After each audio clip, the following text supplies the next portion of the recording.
بسم الله الرحمن الرحیم. السلام علیکم و رحمت الله و برکاته. یک بار دیگر به تمام خواهران عزیزی که اینجا هستید، امروز دوام درس پیشتره تفسیر رو انشاءالله با هم میگذرانیم. درس گذشته تقریبا در 10 راهی که یا گفتیم 10 حالتی که شیطان به ما هجوم میکند و به دام خود ما رو می اندازد صحبت کرده بودیم. امروز هم بقیه بعضی از حالتهایی که وقتی ما در آن حالت هستیم شیطان ما رو حتی در بعضی حالتها به بازیچه میگیرد و چقدر خواهد به کدام طرف خواهد ما رو میکشاند. درباره آن صحبت میکنیم و پروردگار اگر در وقت برکت پیدا کردیم انشاءالله درباره چگونه با کدام سلاح از خود برابر این مخلوق لعین دفاع کنیم در آن باره هم انشاءالله صحبت میکنیم. از راه های دیگری که شیطان با آن راه مردم را به دام خود میکشاند و ناخودآگاه بعضی ها بنده شیطان میشوند، این عرق و قمار و فالبینی یا گفتیم فال بد دیدن و بت‌ها می باشد. پروردگار در سوره مائده میگوید انما الخمر والمیسر والانصاب والازلام رجس من عمل الشیطان فاجتنبوه لعلکم تفلحون. انما در دوامش آیت در دوامش آمده است که پروردگار میگوید انما یرید الشیطان ان یوقع بینکم العداوة والبغضاء فی الخمر والمیسر و یصدکم عن ذکر الله و عن الصلاة فهل انتم منتهون. بدانید که البته عرق و قمار و بت‌ها با هر نمودش و این چونین ازلام فال بد دیدن از پلیدی های کار شیطان است. شما باید از این دور باشید. شیطان با این راه ها، با راه قمار و عرق و پرستش خداهای دیگری باطل و با راه فال میخواهد بین شما دشمنی برافکند و شما را از ذکر الله و از نماز باز دارد. و آیا شما بعد از این همه نصیحت بس میکنید یا نه؟ در زمان حاضر اگر ببینیم پیشتر خمر گفته فقط همون نوشابه مسکننده رو میگفتن، امروز 1001 نمود دیگر دارد. از آن همه حشیش یا آن همه گیاهایی که گیاهای مسکننده هست تا داروهایی که با آن دارو انسان نمیداند در کجا هست و چیکار کرده ایستاده است و بعضی از نمود سوزنداروهایی که برای استراحت کردن یا گفتیم برای غم را فراموش کردن حتی انسان‌های مسلمان هم برای خود اجازه می‌دهند. و یکی از راه‌هایی که شیطان با آن انسان را کاملاً برده خود میکند و بعد از آن به کجا خواهد استفاده میکند این خمر است یا گفتیم همان عرق یا الکل است. میدانید که وقتی که انسان مست میشود عقل کاملا پوشیده می شود و یک انسان سالم چی ها به دهانش آید میگوید، چی کارهایی که هست که حیوان هم از آن خجالت می شود یک انسان عرق خور به آن دست می زند. برای همین آنهایی که در عرق هستند دیگر می توانیم بگوییم که با این راه شیطان آنها را گمراه کرده است و وای که چه خیلی گفتم پس از عرق انسان از حیوان هم پستر می شود و عقل که پوشیده می شود نه کاری کردهش نه گپی گفتهش نه یگان مناسبتی که با انسان ها کرده می شود قابل تحمل یا قابل حتی انسانگری نیست. یعنی عرق یکی از راه‌های شیطان به دام انداختن، یکی از راه‌هایی است که شیطان با آن انسان ها را به دام می اندازد. دیگر میسر می باشد، میسر قمار و قمار هم عیناً همین گونه است. مانند عرق و مانند زنا یک شهوت خودش را دارد. انسان هایی که به قمار داده می شوند دیگر آنها فراموش می کنند انسانگری را، فرزند را، زن را. دیگر شاید این بار من برنده شوم، شاید این بار هم من بازی کردم چیز به دست آرم گویان، حتی بعضی ها ناموس خود و ناموس فرزند و دختر و زن خود رو هم در قمار از دست می دهند. و عجیبش این است که سبحان الله امروز آنهایی که درس های دینی دارند، مثلا مانند درس های ماد یا درس های بعضی از برادران که در یوتیوب می شود که فقط غرض این درس ها الله شاهد باشد، مردم را اصلاح کردن است، امانت علمی هست. 1001 نفر مراقب این درس های ما هست، 1001 تهدید است که این درس ها را محکم کن وگرنه این میشوی آن میشوی، در حالی که یگان ضرر ما خداوند شاهد است که به مردم به جز فایده نمی رسد. ببینید که چقدر امروز روز از روز صف قماربازها زیاد شده ایستاده است، با نام بازی در یوتیوب بر اعلی پخش مستقیم آزاد میکنن یا گفتیم پریاموی افیر میکنن. یک دخترک با یک سر و لباس ملی تاجیکی برآمده مردم رو به قمار دعوت میکند، زود بلیت خرید، میگوین مردم از 400 روبل تا 1000 و چند و چند میخرن، با میگن این لتری هست، این بازی هست. به الله قسم همون لتری که شما میگید همون قمار است، همون میسر است که الله اون رو حرام کرده است. از میلیون کس پول جمع میکنید، به یک نفر یا دو نفر کمی از اون رو میدید، بقیه از خودتان است. و این احمق ها هم شاید این بار من بازی را بردم یا این بار من غالب آمدم گویان بازی میکنند. کسی پیش راه اینها رو نمیگیرد، کسی اینها رو تهدید نمیکند که کانالت را محکم کن، تو حرام خورده ایستاده، مردم را به گمراهی برده ایستاده. اما آنی که درس دینی میکند 1001 نفر بالای سری آنها هستند که سبحان الله عجب زمان شد چند فاسق و بدین و حرامخور دارند انسان‌های دیندار صالح را از بالا تهدید میکنند که شما هم مثل ما شوید وگرنه به شما این است و آن است. و ببینید که چقدر قماربازها زیاد شدن.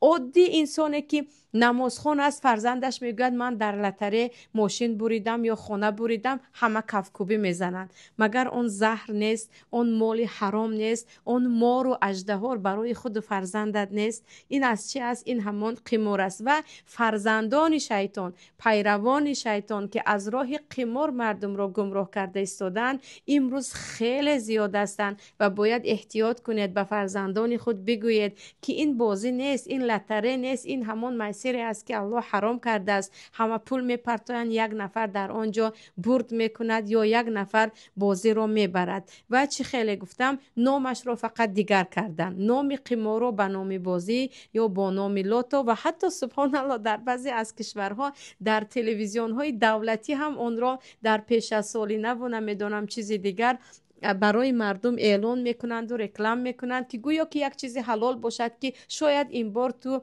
لتری تو این بار برید، شاید این بار غالب آمدی، وگرنه آن چه است همون قماری هست که الله حرام کرده است و آن را در شریعت کاملا ما حرام میدانیم. دیگری چی گفتیم راه قمار است. خداوند نگه دارد که قماربازی امروز یک بازی عادی شد. سبحان الله، من در بازی پول موندم و عجیبش خواهران عزیز، آنهایی که درس ها را انشاءالله تماشا میکنید، قمار در همه جا تقریبا الان هست.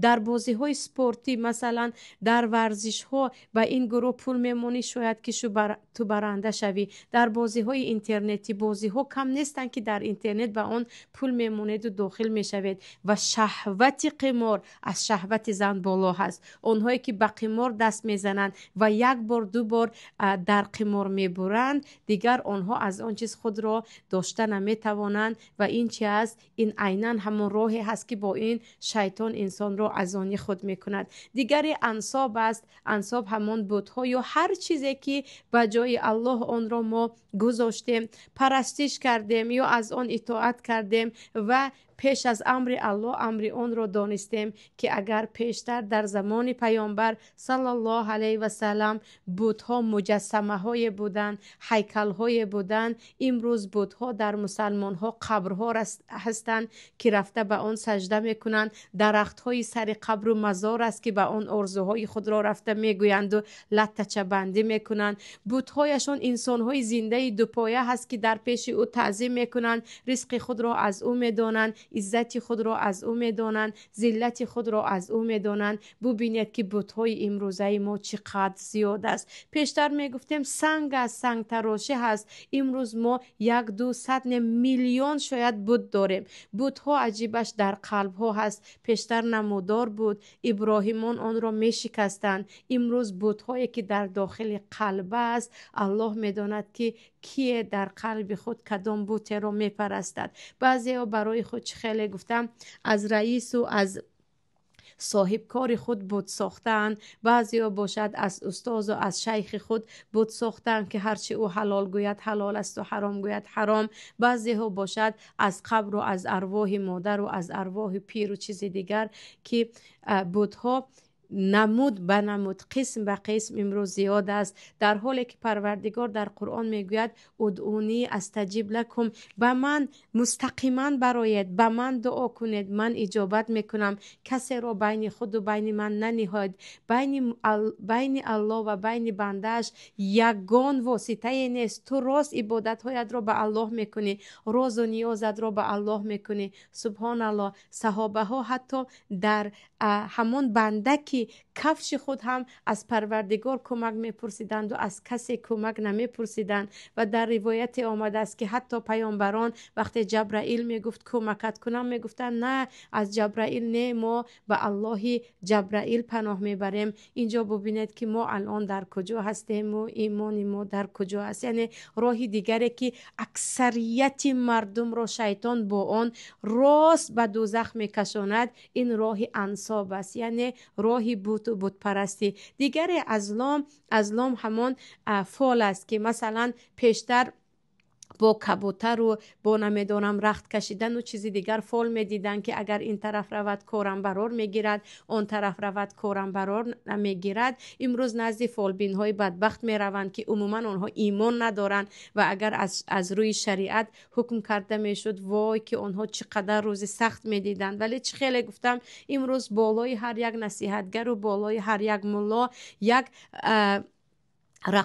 ببخشید یک نفری هست که نظارتگر هست، رقیب هست. اما این همه فالبین و این همه قمارباز و این همه چیز دیگر است که آنها آزاد هستند، در دموکراسی زندگی میکنند. گویا دموکراسی فقط برای انسانهای فاسق است و انسانهای مؤمن از آن دموکراسی نباید استفاده کنند. و فالبین ها یعنی امروز می روند پیش فالبین ها که میگویند فرزندی من به راه برآمدنی هست، چی توصیه می دهید؟ فلانی رو من عروس کردنی هستم، یعنی برای فرزندم چی توصیه می دهید؟ با فلان اویله آیا ما می توانیم خدا شویم و چیزی دیگر، که اینها همه چی هستند؟ همون فال دیدن است که با این راه هم شیطان انسان را کاملا گمراه می کند. انسان مومن نه به روز فال بد باید ببیند، نه به ساعت ها، نه به انسان ها. ما فال بد در انسان ها هم داریم. فلانی آمد با پای قدم او دیگر خانه ما پر از بدبختی شد. فلان عروس رو من کلین کردم، از روزی که آمده است فقط شوم است و بدی هست. یا اینکه با گربه سیاه گذشت. یا در جایهای ما در اشت اگر وقتی بوم می آمد پرنده میگفتن این پرنده وقتی آمد بدبختی می آورد، آن را با سنگ بزنید و بدبختی را در یک پرنده می دیدن. بعضی ها حتی با پریدن چشم من پریده ایستاده است یک خبری ناخوش می شود. بعضی ها می گویند کاسه شکست، خبری ناخوش می شود. اینها همش ازلام است که تو بدبختی را در همین چیز می بینی، دلت سیاه. بعضی ها دیگر داده شده هستند به خواب، هر روز یک خواب بد میبینند و به همون خواب بد نگاه کرده روزشان را کاملا سیاه میکنند. چه خیلی گفتم فال بد دیدن این همه از شیطان است و مؤمن باید متفائل باشد، یعنی خوشبین باشد. خواب بد از طرف شیطان است، ضرری نمیرساند. گربه سیاه گذشت یک حیوان است، باکی ندارد. پرنده آمد و صدا کرد یا زاغ سیاه یا چیزی دیگر باکی ندارد. مثلا یک نفر آمد، در حقیقت بعضا می شود که شاید امتحان الله می شود، یک نفر می آید بعضی مشکلی ها با او می آید، نباید با او فالی بد بریم، بگویم قدر است، تقدیر است، شاید با همین الله می خواهد ایمان ما رو بسنجد. حتما هر وقتی که شیطان با این گونه فالی بد به شما می آید که شاید همین گونه کارت بد شود یا چیزی دیگر عکسی آن را کنید، برو نه برو، دلت سیاه است، گربه رو دیدی، چیزی رو دیدی، نه، بگو توکل به الله و براه برو. و این نهایت ایمان است و این نهایت ایمان است که فالهای بد که شیطان با آن راه می آید همش رو تو چیکار میکنی؟ میشکنی. چیزی دیگری که شیطان داخل می شود و خیلی مهم است برای زنها، خواهران عزیز، نقطه های ضعف ما. شیطان از هر از چی ما زیادتر بترسیم یا ضعیفی ما در چی چیز باشد، از همان جهت به ما داخل می شود. و ببینید که اکثریت گناهی که زنها انجام می دهند علل خصوص در وقت غم و اندوه است. چون وقت انسان غمگین می شود، بالای سرش حزن یا گفتیم بالای سرش مصیبت می آید، شیطان این فرصت را غنیمت می داند، تمام ناامیدی را در قلب او جای می کند. ببینید یک بار نشستید در یگان مشکلی که به سرتون آمد، غم خورده، در وقت حالتی هستید که خیلی دلتون شکسته، گفتید من خیلی بیچاره هستم، شیطان شروع میکند آره تو بیچاره هستی، فلانی هم به تو ظلم کرده بود، انا همین شوهر خونت هم چندین بار دلت رو شکسته بود، مادرت هم، پدرت هم، همسایه‌ت هم، ببین تو یگان روزی خوب نداری، در حقیقت بیچاره هستی. اکنون شروع کن، فلانی غم خورد، خیلی خوب شد، به نزد او اصلا نرفت، خیلی خوب شد که او هم به این بلا گرفتار شد، با فلانی قهری شد. در وقت غم و اندوه وسوسه که شیطان میکند در دیگر حالت نمیکند. خصوصا دائمی به خواهران میگویم از راه های احساسات به شما داخل میشود، یعنی گریه کن، ناامید شو، عموما خوشبین نباش. فرزندت بیمار شد، نشستی و گریه کردی، گفتی بچه من بیمار است، شیطان میگوید ببین فلانی فرزندش خوب است، اصلا وی نماز نمیخواند، وی مثل تو ذکر نمیکند، ببین که بالای سری تو چه خیل بلا می آید، شاید خداوند از تو بیخبر است، شاید همین فرزندت فردا میمیرد، شاید دیگری هم کسل شود و همین گونه غم بالای غم بالای غم می آید. برای همین زینهار که وقتی که غم و غصه بالایتان آمد، نگذارید که شیطان شما را دیگر کشاله کنان، این در به آن در، این در به آن در آواره کند و شما فقط خود را بدبخت حس کنید.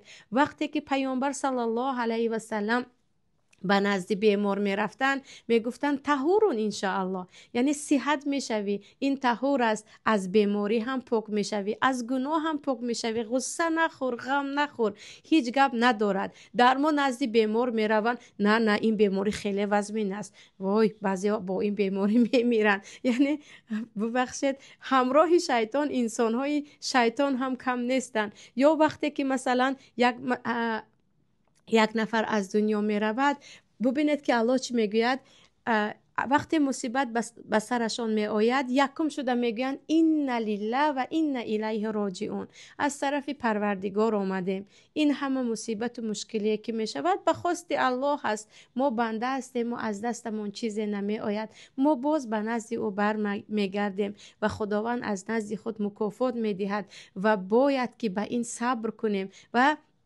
وقتی که سلمه شوهر خود را بعد از اون هجرت و عذاب و مشقت، وقتی که کودک شیرخوره در دستشان، زینبشان حتی شیر میخورد، شوهر را از دست میدهند و از یک طرف مرگ شوهر، از یک طرف فرزندها در نزدشان، کودک میده شیرخوره، پیامبر صلی الله علیه و سلم به خانه سلمه اومده میگویند دعا کنید، در این خانه دعا اجابت است و به سلمه میگویند بگو اللهم اجرنی فی مصیبتی و اخلفنی خیرا منه، خدایا در این مصیبتم به من اجر بده و به من بهتر از او را نصیب کن.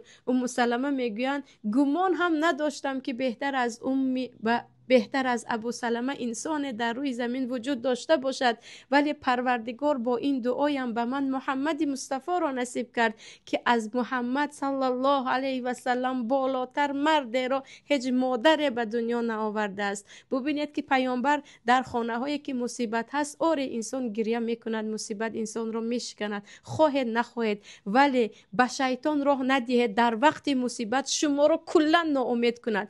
بعضی ها در وقت مصیبتشان می نشینید، کل حیاتشان مصیبت است. این یکم بار نه، این هم شده بود، آن هم شده بود، آن هم شده بود، دیگر تمام حیات خود را مصیبت ها را می شمارند. این از کجا هست؟ از همون شیطان لعین است که نقطه ضعف تو را خواهر پیدا کرد. با این راه می خواهد تو به پروردگارت گمانی بد کنی، با این راه می خواهد که تو پروردگارت را متهم کنی که تو فقط به من مصیبت دادی، چیزی دیگر نه. وگرنه اگر بشماریم برابر اینکه خداوند به ما بعضی مصیبت و بعضی سرنوشتی تلخی را داده است، ببینید چقدر نعمت‌های هم داریم، چقدر روزهای خوب را هم ما در این دنیا پسی سر کردیم و انشاءالله باز روزهای دیگر هم می آید. برای همین نقطه ضعف انسان، علل خصوص زنها که غم است، در وقت غم و اندوه شیطان دیگر چیکار میکند؟ شروع میکند شما را چرخ زناندن و تاب زناندن،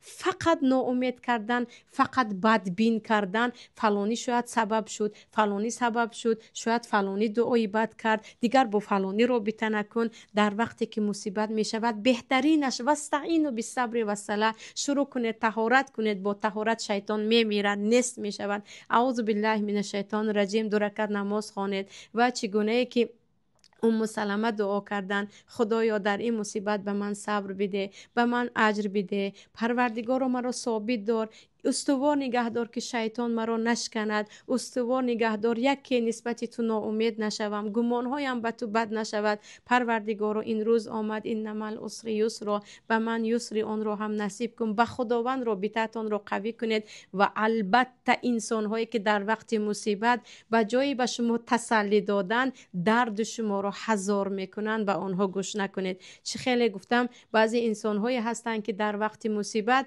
به جای اینکه بیایند مثل پیامبر صلی الله علیه و سلم شما را خوشبین کنند، برعکس مصیبت شما را چندین بر زیاد و بر زیاد میکنند و گویا که به شما دل داده ایستادن، گریه را زیاد کن، با فلانی رابطه نکن، دیگر فلانی را دیدی این آخران درس شود. با همین شما را تماما به دام شیطان، خودشان که شیطان هستند، می اندازند. و گفتیم چی است؟ نقطه ضعف غم و اندوه هست و نگذارید با راه های احساسی داخل شما در وقت غم شود. این در وقت جنگ و جنجال هم می شود. همراه شوهر یکی جنگ و جنجال کردید، فقط بدی های شوهر رو تمام عائله او رو شیطان آوردن میگیرد.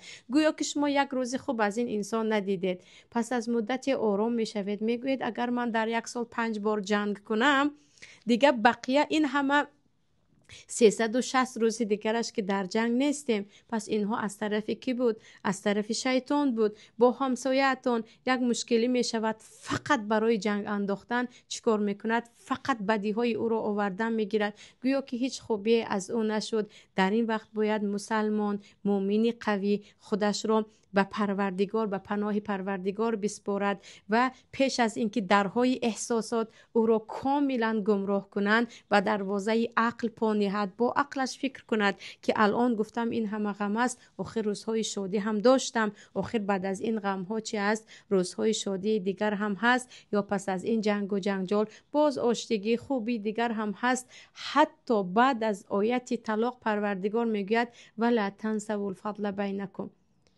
خوبی هایی که بینتان شد، ای زن شوهری که از هم جدا شدید، فراموش نکنید. سبحان الله، پس از طلاق هم میگن خوبی های همدیگر رو فراموش نکنید. ما پیش از طلاق کلی خوبی های همدیگر رو، چی با شوهر باشد چی با خویش و تبر باشد، با یک جنگ و جنجال فراموش میکنیم. کینه ها در قلب ما سالها و سالها ریشه میدواند. این هم سببش همان شیطان است که باید گردن آن را بشکنیم.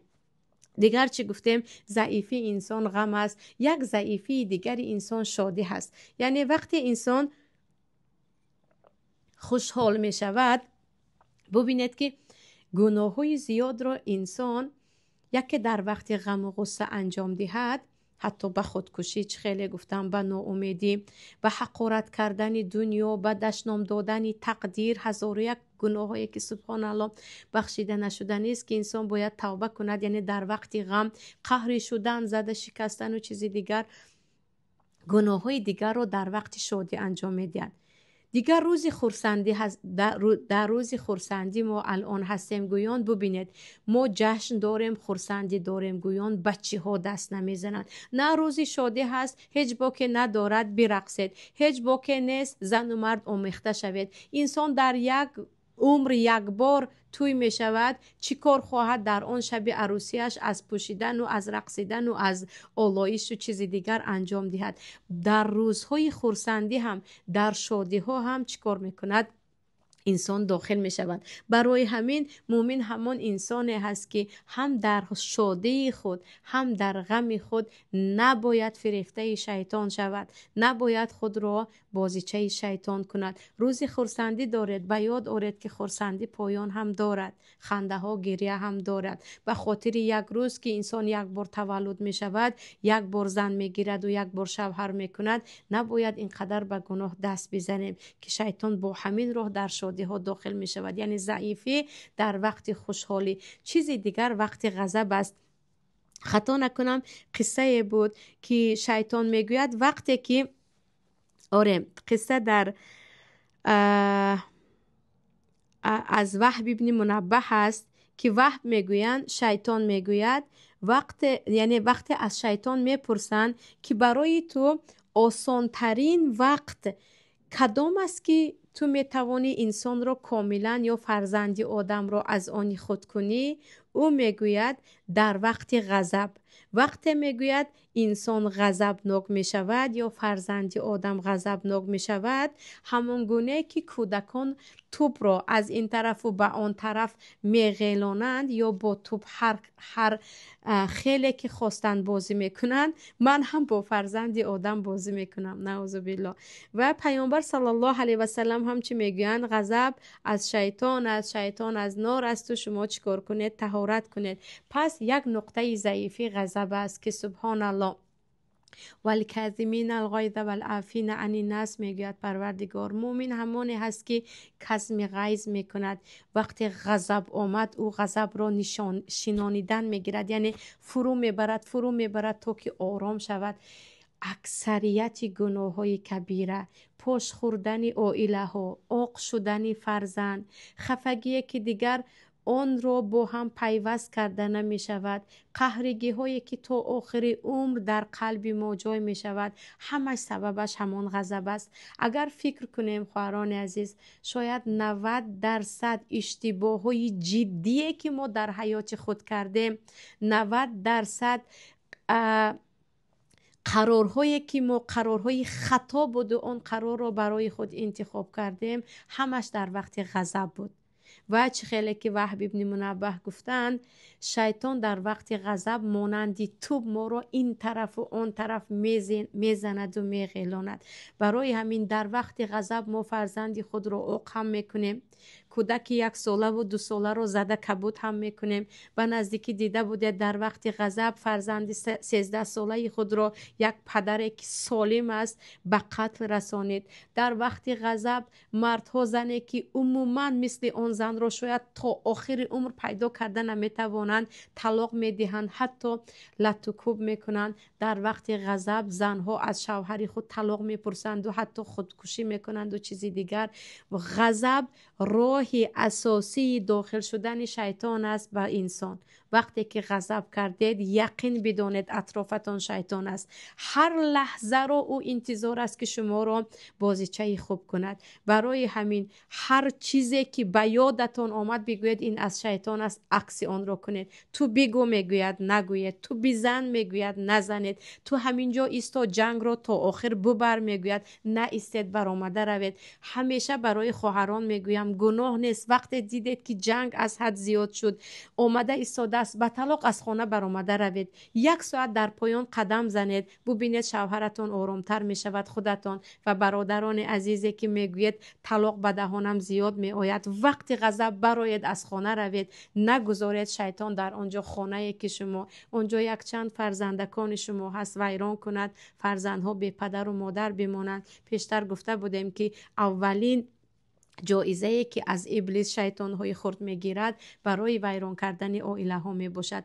در وقت غضب چه کارها نمی کند، چه چیزهایی هست که ما بی خبر گفته میمونیم. چه خیلی گفتم حتی مشت و لگت هایی هست که در غضب میزنیم، خطاگی هایی که در غضب کرده ایم آن را بعضیش را با عذر پرسیدن و هدیه دادن می شود از بین برد، اما بعضی ها هستند که اصلا آن را فراموش کرده نمی توانند. شما را می بخشند اما در پاره از قلب آنها همان حالت غضب شما، همان گفته های شما تا آخر عمر جایگیر می ماند. برای همین خیلی گفتم مادرانی که دست به کودک می بردارید، مادرانی که این و آن می گوید یا دیگر به چیزهای غلط دست می زنید، بدونید که همش از طرف شیطان است. و برای همین یکی از صفات پروردگار حلیم است. پروردگار می تواند انسان را به غضب گیرد، به گناهش نابود کند، زمین و آسمان را بترکاند، ولی پروردگار حلیم است، به زودی عقاب نمی کند، مهلت می دهد. در وقت غضب هم برای طرف مقابل هم مهلت بدهید، برای خود هم. باور کنید بیماری هایی که انسان با غضب یعنی به سبب غضب به آن گرفتار می شود امروزها شماره ندارد. حتی بیماری خونکمی و یا سبحان الله بیماری که عموما فکر میکنید به غضب رابطه ندارد، بعضا میبینید که یکی از سببهایش غضب است. انسان هایی که زیاد غضب میکنند زود پیر میشوند، زیاد غضب میکنند زود بیماری های دل و بیماری های عصب و ریماتیسم و هزار و یک میشوند. بدانید که غضب چی است؟ دشمن شما هست و آن یکی از سلاح‌های قوی ترین یا گفتیم یکی از تورهای بزرگ شیطان است که با آن شما را زیر دام خود میکند و ناخودآگاه بچه ها دست میزنید. آنهایی که زود زود غضبناک میشوید بدونید که زود زود در دام شیطان هستید. آنهایی که میگید غضب کردم و ندانستم چی گفتم، بدونید که یک توبه بودید در نزد پای شیطان که به هر طرف خواست شما را زد، به هر طرف خواست شما را و آن طرف غیلانید و شما باشد بازیچه بوده در پای او. و چی هست؟ غضب خیلی از حالت خطرناک است که تا می تواند انسان از غضب خود را دور کند. هر چیزی که شما را آلوده غضب می کند با یک تبسم، با یک گفتن استغفرالله، با یک به یاد آوردن چیزی خوبتره، یا یک باره یک نقشه کشیدن، یا زود 2 رکعت باشد هم نماز نافله می خوانم گفتن، غضب ها را می توانیم ما فرو بریم و در اینجا هم مرتبت و نزد الله بالا می شود، هم شیطان هم ناامید می شود که این را من نمی توانم مثل توب استفاده برم. این گفتم راه غضب بود. راه دیگرش النساء و حب دنیا، زنها و حب دنیا و دوست داشتن دنیا. زنها برای مردها هست.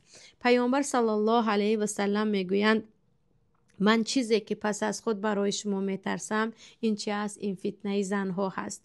و غرب کفار از همین خیلی خوب آگاه شدند که مردهای مسلمان ضعیفیشان در زن است. برای همین با زنها را به کوچه و بازار راهشان را باز کردن، با زنهای برهنه تمام اینترنت را پر کردن، با عکسهای زنهای برهنه تمام رکلامه ها را پر کردن.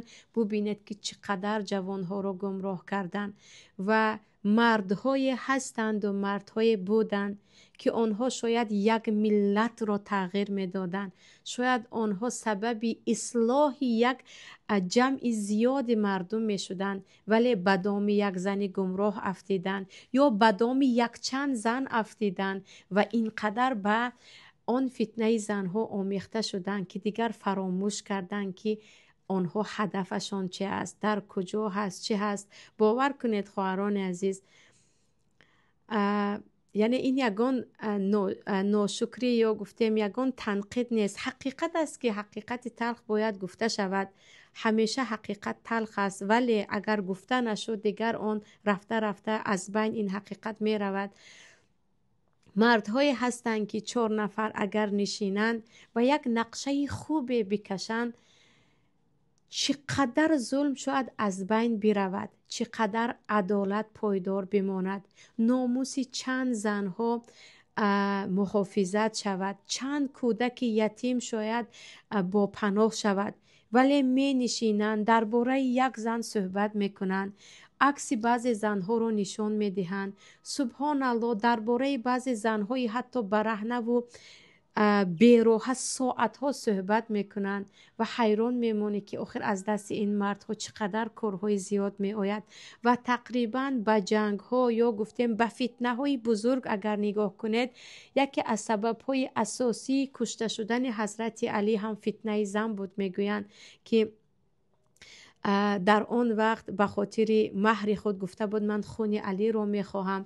میدانید که قابل و حابیل هم جنگ اساسی خونریزیشان به خاطر همان دخترک بود که میخواست با آن قابل ازدواج کند. اگرچه مثلا در آنجا نمیتوانیم بگویم زنها گناهگارند، در هر فتنه زن که مردها آمیخته میشوند، پیش از آن که زنها رو گناهگار کنیم باید آن مردها رو گناهگار کنیم. آخر چرا به این فتنه پا می‌نهی؟ آخر وقت پیامبر فتنه گفتن چرا عفتت را نگه نمیداری؟ ببینید چه خیلی گفتم طالب علمان، اهل علم، بعضم به گوشمون میرسد فلانی رو میدانید اوره در فتنه زنها گرفتار شدن، یک بار 6 تا 7 تا 8 تا زن رو آمیخته کردن، این رش رو طلاق دادن، اون رو گرفتن، این رش رو طلاق دادن، اون رو گرفتن. بعد از این دیگر نه آبرویشان در نزد زنها موند، نه در نزد فرزند، نه در نزد جامعه. سبحان الله، حیران میشوی. دیگر همون فتنه زن است. یعنی یکی از راههای دیگر چی است؟ با راه زنها به مردها داخل شدن. وقتی که این به من مثل خواهر است گویان با یک زن بیگانه برهنه صحبت های طولانی می شود.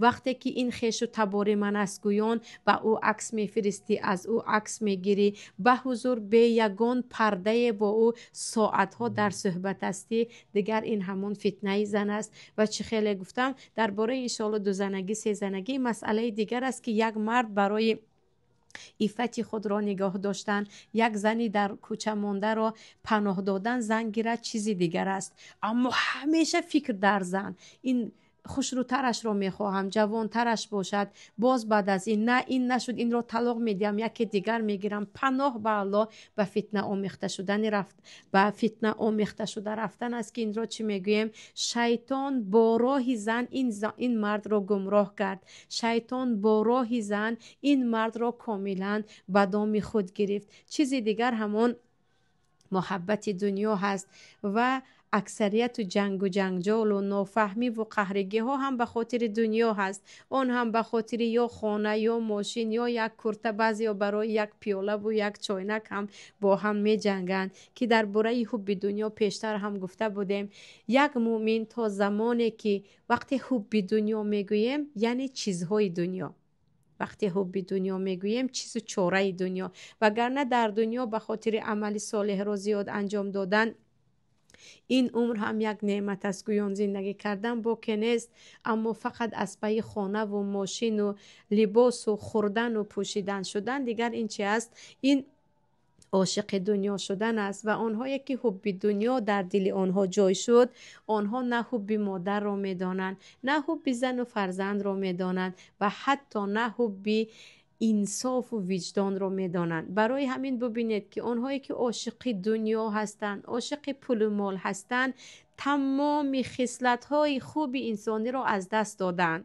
نه راست میگویند، نه با انسان‌ها صادقانه مناسبت میکنند، نه شوهر خوبند، نه پدر خوبند، نه فرزند خوبند. هر چیزی هست برای ریا هست، فقط منفعت خود را میدانند. همون زمانی که حب چیز چار دنیا را از قلب گرفتید و گفتید من دیگر با یک کفن و زیر یک خاک 1.5 متری میروم. به من یگان چیز از این دنیا لازم نیست، به من قلب های انسان ها لازم است، به من محبت و صداقت مردم لازم است.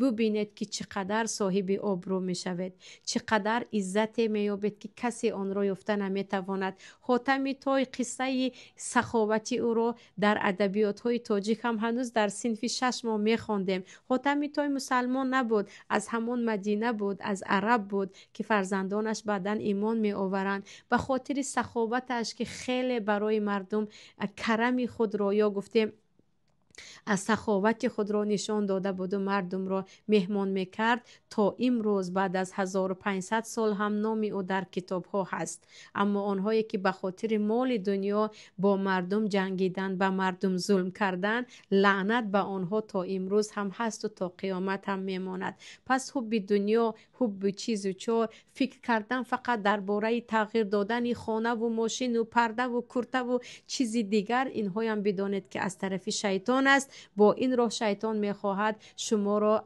از آن خود کند و یاد شما را از آخرت و از قبر، از وطن اصلی خودتان، از جنت کاملا بیاد کند. چیزی دیگر آخرانش، یک باره این راه هم تمام کنیم و با همین راه ها تمام می شود، موسیقی می باشد. درباره موسیقی پیشتر صحبت کرده بودیم. ابن قیم چیزی خیلی خوشرو می گویند در کتابشان.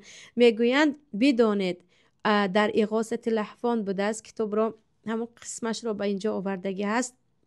میگوید عدو الله، میگوید شیطان، آنهایی که هم عقل و هم دین و هم علمی ضعیف دارند، یعنی هم از جهت عقل ضعیفند، هم علما ضعیف هستند، هم دیناً ایماناً ضعیف هستند، قلبهای آن را با موسیقی صید میکند، شکار میکند. شکار کردن قلبهای انسانهای بی سواد، کم ایمان و این چونین به عقل از طریق موسیقی است. امروز چقدر انسان ها عاشق موسیقی هستند، زن و مرد، بزرگ و کوچک. سبحان الله. بعضن خواهران عزیز، یکی از احوال تاجیکستان با خبر شوم، گویان در یوتیوب تاجیکستان می نویسم یا می نویسم مردمی تاجیک مثلا، می بیند فقط کنسرت و سبحان الله، کنسرت هم داخلش تقریبا از 40 بالا پیرزن ها، از 40 بالا پیرزن ها دارن میرقصن، کفکوبی میزنن و اکثریتشان یک سطرچه هم دارن. با اینها چی میگویی؟ آیا عقلی کم دارن، یا دینی کم دارن، یا سوادی کم دارن، یا هر سه در اینها هست که در این سین و سال، در 40 سالگی، 50 سالگی، 60 سالگی، انسانی که به 40 میرسد و عقلش نمیرسد دیگر به او هیچ امیدی نیست. میگوین در همون آیتی که وقتی فرزند به 40 ساله میرسد، به قدر حتی اذا بلغ اشده و بلغ 40، گفته در دوام آیت آمدگی است که میگد رب اوزعنی ان اشکر نعمتک التي انعمت علی و علی والدی، یعنی پروردگار میگد انسان به 40 وقت رسید، میگد که خدایا به من دیگر عنایت بفرما تا که به تو شکر گزار باشم و به پدر و مادرم شکر گزار باشم.